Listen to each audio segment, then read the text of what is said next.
朋友们，大家好，这里是墨镜先生，欢迎回到我的频道。那又到了这个农民收获的季节了啊。台湾那边呢开始收这个水稻了，那大陆这边呢麦子呢也熟了，开始收割麦子了。那咱们呢看一看这个网友们啊关注的点都在哪里？那咱废话不多说，一起啊先来看相关的素材。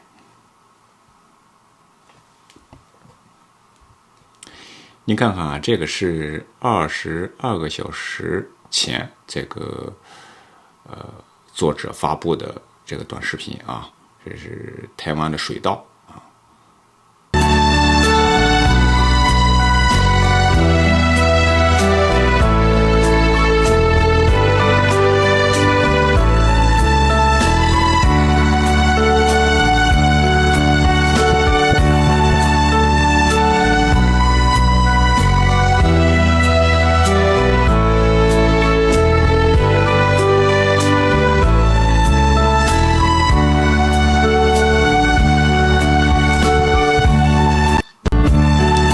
从这个画面上来看，我觉得那真的就是太美了，收获的季节一片祥和，对吧？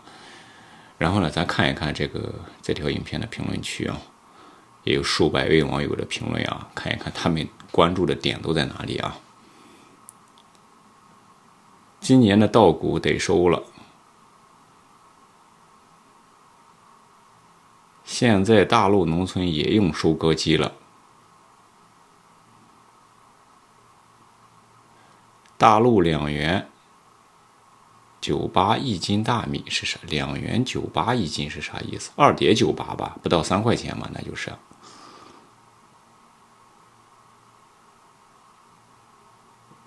请问你们那稻杆怎么处理的？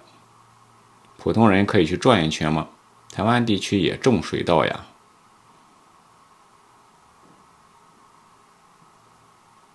你还是这种收割机使用，辅导了，倒伏了也可以收割。哎，这个网友说的啊，咱刚才我也有注意到，这个影片当中啊，你看啊，一些麦子都已经倒掉了啊，但是也可以收割啊。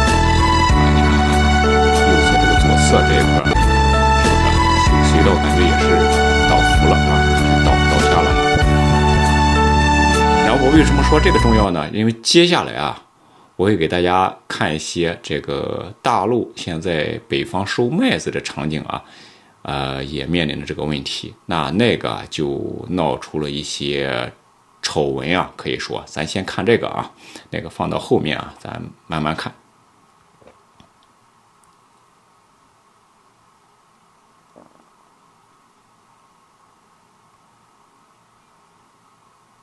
水稻大片倒伏，影响产量了。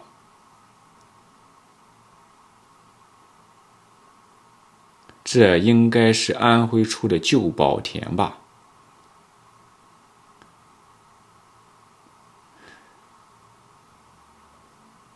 哎，咱们再看2个啊，看看这个吧。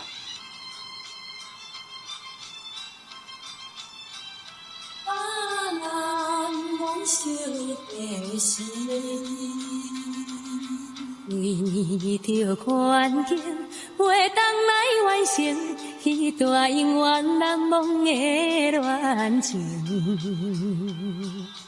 孤单来到昔日的海岸，经典犹原。你再看这个画面啊，我觉得那简直就像是画一样啊，因为呢，多了很多的这个鸟，白色的鸟，这应该是白鹭吧？前2天我也有分享过这类似的影片，当时呢还有很多的大陆网友认为说这是 AR 图吧，因为这种景象太美了。你看收获啊，收割机在地里面收割这个水稻，然后田地里面那么多白色的鸟，非常的壮观，对吧？很多人说你这是假的吧，是 AR 的吧？那后来呢，人家有台湾当地的这个朋友啊，人家说了这个不是 AR， 这个是真实的啊。你看这条影片也有700多个网友评论，接近8000多个网友点赞了。咱看看这条影片网友的评论关注点啊。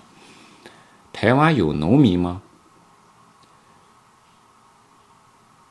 广西的网友说，看了这个广西的网友的这个评论，我突然语塞了，不知道该怎么评论了。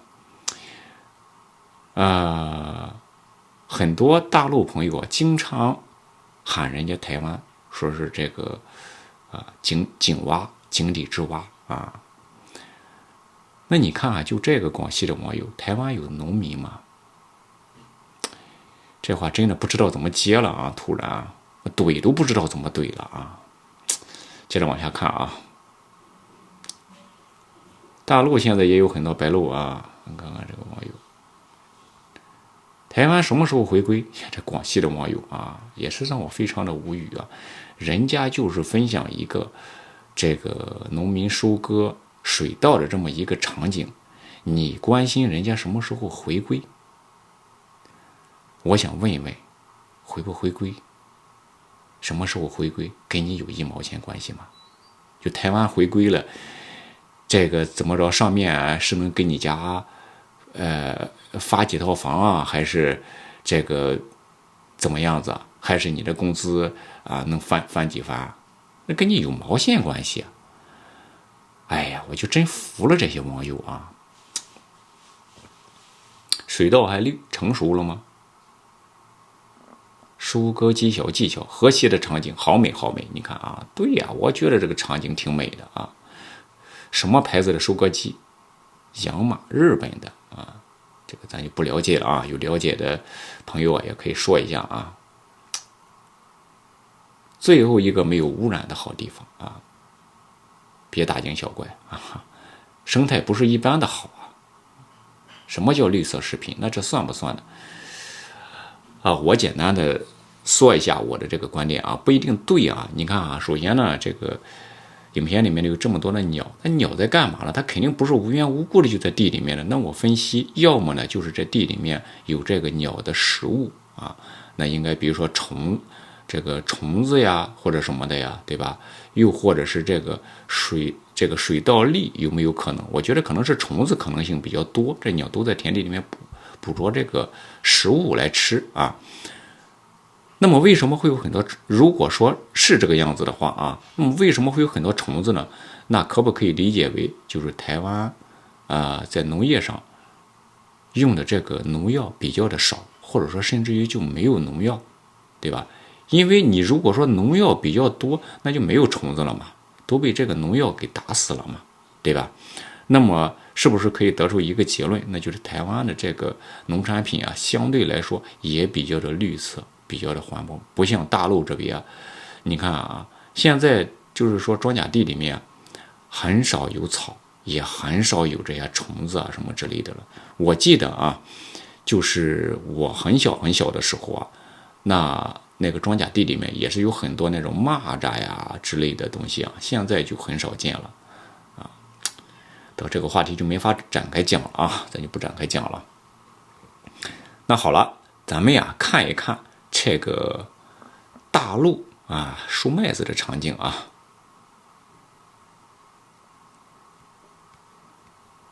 这一生命它苦涩如歌，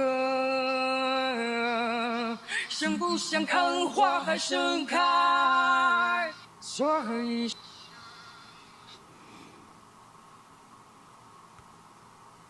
看着麦子站在地里面，你看我绕的。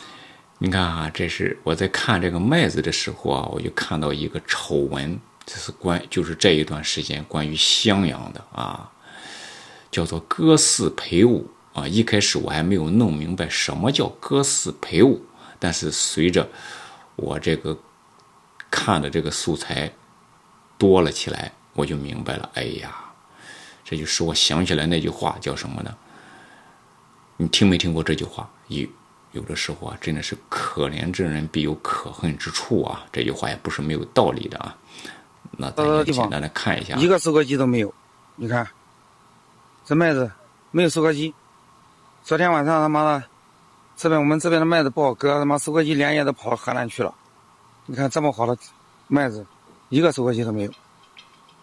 你看这麦子你看啊，这条影片当中说的是什么呢？首先是这个小麦都倒伏了。刚才你看台湾的那个水稻啊，有一个网友提到啊，说这个水稻都倒伏了，这种收割机好用，倒伏也不影响收割，对吧？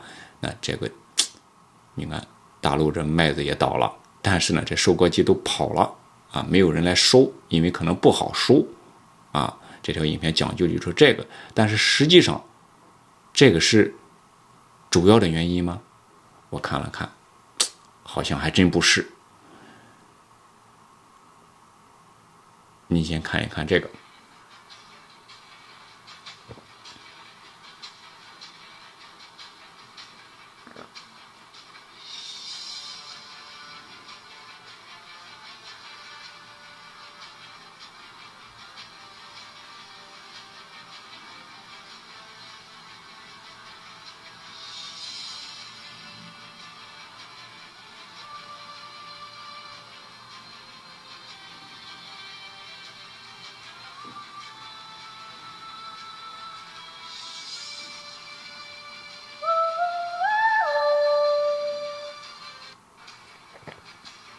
你看啊，这是这个当地的老百姓去路上拦截这个收割机，但是呢拦了8、9辆，没有人停，都没能成功，对吧？你看这个就更明显了啊！这是在高速口，这些当地的百姓都在这等着拦这收割机的场景。说实在的，看了这种场景啊，也是非常的心痛，对啊，老百姓种点粮食不容易啊，非常的心痛。那么为什么没有人愿意停下来呢？仅仅是因为那麦子倒了吗？答案显然不是。来看一下原因，看这个标题啊，农机手襄阳收麦遭遇割饲赔5，当地的农户数千年拦不到收割机。啊，什么叫割饲赔5？你看完这条影片你就知道了。集体买单，很多老人上路都拦不到收割机，农机手不愿冒险可以理解，可其他农户被牵连也觉得不应该，那这事儿还有解吗？先来了解一下割饲赔5。近日接连阴雨让襄阳小麦抢收迫在眉睫，各地农机师傅纷纷赶去支援。河南的这对小夫妇也是把刚满月的孩子留给老人，兴冲冲的跨省去干活。谁知在双沟镇遭遇无理农户因为麦子泡在水里倒伏，收割时出现漏子，两人就停止了作业，并向农户解释，可农户坚持认为就是他俩操作不当。要知道小麦吸收是有损失率相应标准的，按农业农村部2022年修订的相关指导意见，要求是不高于2%，但倒伏、雨后湿田等特殊情形下略高也属于合理损耗。面对农户的不理解，小两口想着息事宁人，说这次收割就不收费了。谁知农户不依不饶，要求赔偿，不光将之前按4.2亩收费的土地改口为5亩，还执意按往年优质小麦高价核算损失，张口就要500元。这种一切数据皆有利于我的算法，感觉算盘珠子都崩人脸上了。割了4亩地要赔500元，割饲赔5就此诞生。小两口无奈报警，民警、村干部调解无果，最终村干部自掏腰包给农户补贴了200元。更让人无语的是，都闹到这份上了，这农户还要求人家把剩下的麦子割完才能走，这是怕事儿传出去没人来当冤大头了吗？而最终小两口再次做出让步，本以为事情到这里就结束了，可不想恶劣影响才开始蔓延。事情在网上发酵后，农机师傅纷纷避雷，在襄阳遇农户拦车，根本不愿停车。说实话，看到有老人冒着危险在路上拦车，多少有些于心不忍。但大家对师傅们这种自保也表示理解，他们也要养家糊口，辛辛苦苦干活，最后还可能被赖上倒贴钱，谁也不愿意给自己找这种麻烦。更火上浇油的是，网友翻出往年麦收纠纷，对襄阳进行地域黑。事情发展到这儿，俨然成为了一场过于上升、放大的网络审判。对农机师傅们不能苛责强求，可农民辛辛苦苦种下的麦子也等不起，眼睁睁看着粮食烂在地里，确实感到可惜和心疼。那这事儿真就无解了吗？自以为面对日渐汹涌的舆论，当地政府不能再当鸵鸟了，因为这事儿已经不是个人纠纷了，而是整个襄阳的农民被连坐了。相关部门该及时出手，为百姓尽可能挽回损失。首先就是对整件事情有一个明确详实的通报，理清是非。如果是单方说法有偏颇，就还原真实情况。如果确实是……好了，影片呢咱就看到这里了。什么叫割饲赔5啊？人家这个收割机，对吧？你这个麦子已经倒伏了，它不好收割，对不对啊？人家来了，帮你收割了，好家伙！你说不对啊？就怨你这麦子量没有收上来，这个损耗率比较大，对吧？人家好说行，不要你钱了，对吧？不收你钱了，为了息事宁人。结果呢，好家伙，你说不行，你得赔啊，本来是说的这个4亩多地不到5亩多地不行，5亩变成5亩了，你得赔，张口就有500块钱，对吧？人家免费帮你收割了，不要你的钱，你这倒口让人家赔500块钱啊！4亩多地不到5亩，你给人家按5亩算，对吧？到最后是报案了，连当地的这个村干部都自掏腰包啊，掏了200块钱嘛，对吧？这个事情才算解决。你说一个地方如果说有这样的农民，他能好了吗？是吧？这就是刚才我所说的那句话嘛。有的时候真的就是，你看看人农民啊，老百姓种点粮食不容易，对不对？